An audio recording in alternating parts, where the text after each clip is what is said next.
আপনারা দেখছেন বার্তা এক নজর। নমস্কার, আমি মঞ্জুলা ভৌমিক বলছি বার্তা এক নজর থেকে। বজবজে বিবেক ম্যারাথনে স্বামী বিবেকানন্দ শিকাগো শহর থেকে বিশ্ববিজয়ে ফেরার 129তম বার্ষিক দিবস অনুষ্ঠানে বজবজের বিবেক সংহতির উদ্যোগে ভোরবেলা থেকে এক বিশাল বিবেক ম্যারাথন শুরু হয়।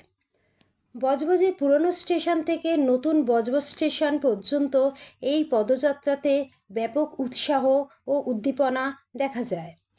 উক্ত অনুষ্ঠানে বিশিষ্ট বিবেকানন্দ অনুরাগী বজবজের ভূমিপুত্র অতীন হালদার জাতীয় পতাকা উত্তোলন করে এই অনুষ্ঠানের শুভ সূচনা করেন।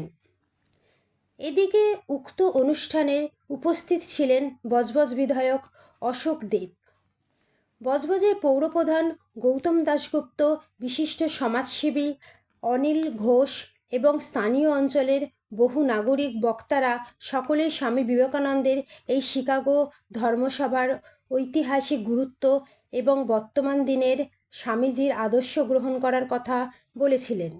বজবজ থেকে গোপাল চক্রবর্তী, বার্তা এক নজর।